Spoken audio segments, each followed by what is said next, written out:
Hi, this is Dr. Tim Green, and I am here with Dr. Bill Sugar. Welcome, Bill. Hey, welcome. Thanks. So, Dr. Bill Sugar is an associate professor of instructional technology at East Carolina University in the title of his department's long, so bear with me. It's mathematics, science, and instructional technology education. And I've known Bill for a very long time, and I always like to give shout outs to IU grads. So, Hey, that's right. exactly.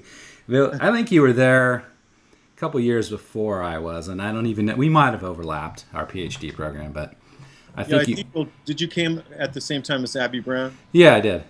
Okay, yeah. Actually, we figured that your first semester was my last semester there. Yeah, that's why. So I actually met you afterwards at AECT conferences. So I've known Bill for a long time. So our the topic for today is on a book that just came out that Bill wrote. And Bill, correct me if I get the title wrong, and I'll have it in the notes for this episode. But it's Studies of ID Practices, a review and synthesis of research on ID current practices. Yep, Okay. I think so. Bill was generous enough to give me a copy of the book to read through, and I highly recommend it for those, especially those of you who are in the instructional design field. It's a very interesting read. So, the, this interview is going to focus in on his book. So, Bill, I'd like to start out giving you the chance of just giving an overview of the book and why you wrote it, how it originated. So, if you want to, let's start with that. Sure. Yeah. Well, the book is about what we call or is studies of instructional design practices, and it's basically looking at how instructional designers design in the practice. So you've got the ISD model and the ADDIE model. That's the theory, if you will. But the question is like, well, how do the designers utilize characteristics of that model in actual practice? What elements of the model or the models that one would ascribe to, how do they use it, and what do they not use? And so some of these studies incorporate that they actually do the formal practices, but there's also studies that looked at informal practices. Um, so what the book does is reviews 102 studies of instructional design practices. And they actually started it since the mid 1980s. Actually, Steve Carr, 1983, was the first study, and then Ron Zemke's study in the Training Magazine in 1985. So those were the two starting points. Um, the book is divided into three sections. One is studies on instructional designers, actual professional instructional designers. The other second section is about students. And so there's studies looking at instructional design students. And the premises or the rationale is that really any students who are starting to become instructional designers are quote unquote instructional designers. So there's a section of studies involving instructional design students on how they go about designing. And then the third section is expert and novice differences, and it's looking at the differences between expert instructional designers as opposed to novice instructional designers. And the idea was really based upon the type of research that I've been doing, which is studies of instructional design practices. Started looking at, well, what are the best instructional strategies on how to teach students? And so my colleagues and I came up with looking at screencasting as an intervention. Another set of studies looked at, well, what multimedia competencies are required of students. And at the time, I was teaching a multimedia type of course, and back then it was considered the quote-unquote Flash course. And my question was like, well, should I be teaching Flash, or, well, what exactly do they need to know? And so there was a couple studies that I did with colleagues on identifying what multimedia competencies were out there. And there was actually a point of time, I think, well, I guess in 2012, or whenever the book originated, I thought, wouldn't it be nice to have, instead of looking at individual studies, wouldn't it be nice to have an extensive literature review? And then probably about a week later, I got this email from ACT Books and Brief Series saying, hey, anybody interested in having an idea of a book? and one of the possibilities was to do a lit review. So that's really how that came about. And just kind of one of the statistics that I've marked identified is I'm going to be looking over here, but yeah, so 80 studies. So of that criteria, there's 102, and then 80 studies of those ID practices have occurred since 2000. But 37 of those studies were conducted between 2010 and 2014, so really during the last past 4 years. So there's definitely a trend of people looking at what do instructional designers do, or what's the best ways to teach instructional design students. So, Excellent. Yeah. It's interesting that what you just quoted, that how many research studies in the last few years. So that's good to know that there's a lot that's happening right now. So it's current. yeah, and actually, it's kind of when I sent in my first draft to the editor, and he was a pretty quick turnaround. I guess I'll give props to Mike Spector. So it was maybe like a couple weeks, 2 weeks or so. So given that time when I turned in the first draft to the final draft, there were 7 new studies. And I felt compelled to include them in there, right? I originally started with 95 and then bumped it up to 102. You could get lost in a cycle. Every time it's reviewed, more studies. Yeah, right. I said I better turn it in. So, yes. Yeah. So we're going to move on to the second question, and one of the most interesting parts of the book for me was actually talking about the idea of ID competencies. Yeah. Mm-hmm. So, if you don't mind, can you discuss your process for how you came up with these and organized these, and really what are the competencies or major competencies that you found in these studies? Sure. I'm going to step back just a little bit as far as organizing it in that. The idea was like those 3 categories, as far as professionals, students, and the expert novices, and then so I was able to kind of classify those type of studies. Then I kind of like, okay, within that realm of instructional design professionals, what type of categories are within that big category? And one of the categories was competencies. There were several studies that were basically folks were questioning, well, what competencies do people need to know to become competent instructional design professionals, and really at the entry level. And so there were 2 types of those type of competency studies, which was instructional design competencies. Actually, 3 types: instructional design, multimedia, and then project management competencies. So that's how that came about. As far as it just seemed to gel. They all came together. And then the next question, well, okay, it's not just one competency studies. We have a mix of several of them. What are the commonalities?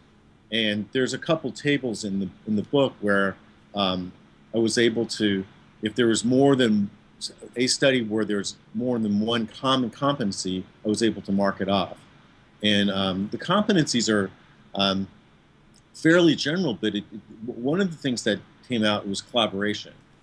The instructional designers need to be able to collaborate well. Need to also have good communication skills. This is related to a couple, the 2 studies that I did was whereas there's not a particular focus on a particular application, multimedia application, it's really needing to more broader, general multimedia skills, like be able to do audio, be able to do video, but not a particular authoring tool.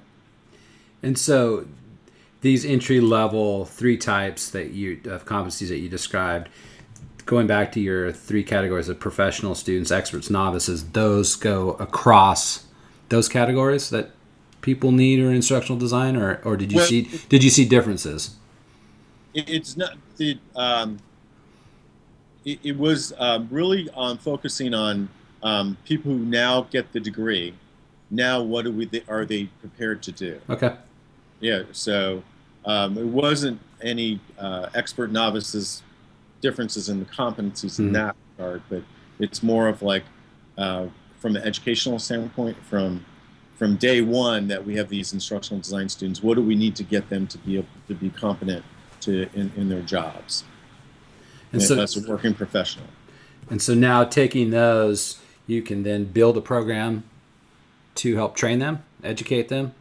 It would. Yeah, yeah, right. And then, it's kind of a question of like right now that how do we go about teaching collaboration? Hmm. How do we go about having effective communication skills? I haven't done a cross analysis of how people go about teaching collaboration and communication, but I know our particular program, there isn't really a specific collaboration course or a particular communication course, but my colleagues are now we're now kind of figuring out, well, how's the best way to incorporate that? Should we bring in somebody from business communications or collaboration, that type of thing? Excellent. So, and you mentioned that these are all the competencies that you identified are listed in table forms. For those of you who haven't seen the book, they're listed in the book. That's right. Yeah. Yeah. Mm-hmm. Okay, cool. So our last question, you wrote it, I think your final chapter was on recommendations that you provided. You talked about recommendations. Mm-hmm. Can you talk some about that chapter and what you feel are some recommendations that you can pass along? Sure. Yeah. Overall, there were like 7 recommendations, and that chapter was kind of synthesizing the first 3 chapters, but to then say, okay, what are the next steps? One of the things that I found is that there was a lot of individual studies on studies of instructional design practices, but not as much emphasis on common elements. And so perhaps that's why you found the competency table appealing, just because there was an ability to pull things together. But a lot of the studies were just done individually without considering what has done and have been done in the past. And so one of the things that I recommended was to consolidate some data collection measures for similar studies. So basically building upon existing instructional design practices studies and try to consolidate the earlier findings into one practice. Because in some ways it was kind of mixing apples and oranges together. There's a few studies that were done really early, like in the 1990s. Wedman and Tesmer were another group. I'm sorry, I don't remember the name of the subsequent study, but they were able to kind of use the similar common elements of instructional design practice and used it with a different population. And that's what I'm suggesting, is that we take the findings that are from the earlier existing studies and then used for future studies. Another recommendation I would highlight is to focus on doing longitudinal studies. A lot of this was kind of snapshots, kind of like this is the day in the life of instructional designer, as opposed to like, well, let's have extended period of time in looking at it, what instructional designers do. A couple studies looked at students over a period of time. So one study did it over 8 years. Another study did it over 6 years. What I'm suggesting to having a more of a longitudinal effect, because I think then you would get a better perspective of what an instructional designer does in his or her daily practice. And I just actually I'm about to submit it to my manuscript, because where I had an instructional designer keep a log of his activities throughout a year, and so we were able to analyze that. So I guess I'm putting a plug in for that study, but it hasn't been published yet, but maybe someday soon. So by all means, plug your work. This is a chance to do it. Sure. So, and just a kind of follow up on that, what you just mentioned, that study. So, did you find, not to spoiler alert, I don't want to have a spoiler alert, but did you find that what the student did over the year matches with the 3 types of competencies that you found in the book? We didn't analyze it through the competencies. What we did was we looked at the instructional designer's activities, so we went ahead and categorized those. And then we looked at collaboration. So that there's that common element, because that we didn't look at all the, we just focused on the collaboration, his types of activities, and then there's his roles and instructional design roles, and that was based on Brad Hawkinson and his colleagues, where he talked about instructional designers' different roles. So as being instructional designer as artists, the creative side, or as an architect. And so we use that typology in analyzing the activities that he did. Excellent. Sounds like an interesting manuscript. Yeah. I'll put a plug in. I haven't read it, but I'm putting a plug in for it. Okay. Okay. The reviews are good, right? Yeah, exactly. Already. So publish it. Okay. I want to thank you, Bill, for taking your time to talk about your book.